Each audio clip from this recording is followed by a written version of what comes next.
Good morning, church, and welcome to Monday Morning Musings for the 6th of December.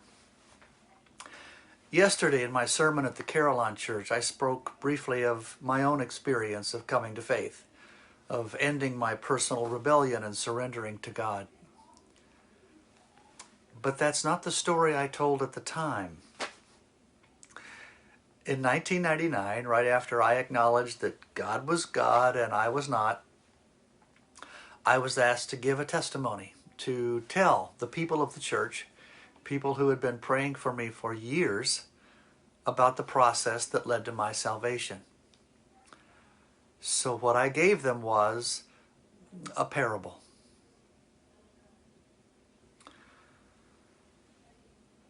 The man was cold and wet and so very tired.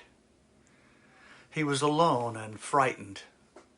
He was treading water in the middle of a vast sea, and he'd been doing that for the whole day. All day long, he'd been spinning around trying to watch the whole horizon at once, looking for someone in a boat who could save him, or some sight of land so that he could save himself.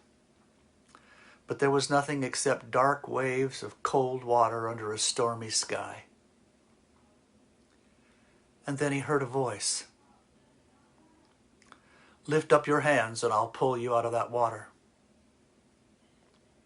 The man looked around frantically, thinking someone had suddenly found him and everything was going to be all right, but he couldn't see anyone. So he continued to tread water and search the horizon. "Lift up your hands and I'll pull you out of that water." "Who are you? And why can't I see you? And where's your boat?" the man asked. The voice said, "I'm God, and your eyes aren't made for seeing me, and I don't need a boat. Lift up your hands and I'll pull you out of that water." "Well, how about you just get somebody out here with a boat?" the man said. "That's not necessary," the voice replied. "I came to get you myself." "Well, couldn't you just tell me which direction the nearest land is so I can swim there on my own?" the man asked. "Well, the nearest land is about a mile below your feet," the voice answered. "The nearest dry land is thousands of miles away. Trust me, child, you're not that good a swimmer, and you don't have that much time. But if you'll lift up your hands, I'll pull you out of that water." The man realized it was getting darker, and every time he looked down, he thought about the fact that there was nothing beneath his feet except colder and darker and deeper water. And he began to cry. And he said, "If I stop treading water and lift up my hands, I'll sink." The voice said, "No, you won't."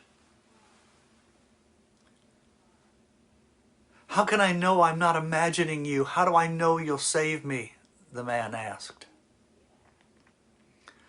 "You don't," the voice responded. "Not until you lift up your hands and I pull you out of the water. Then you'll know."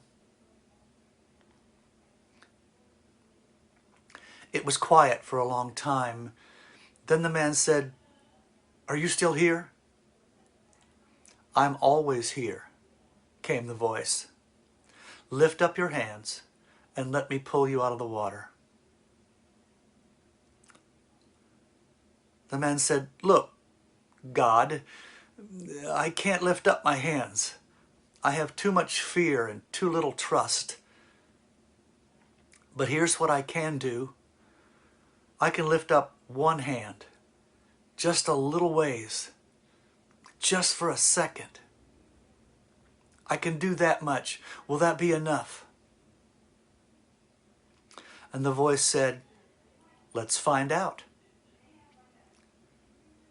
So the man took a deep breath and, trembling, reached with one hand just the tiniest distance. And friends, that's when God pulled me out of the water. And I didn't understand how or why I'd been rescued, but I found that I didn't care about that so much anymore. Because what mattered was that I was no longer wet, I was no longer cold, and I was no longer afraid. I share that little fable because that's what we Christians do. We share what has happened to us.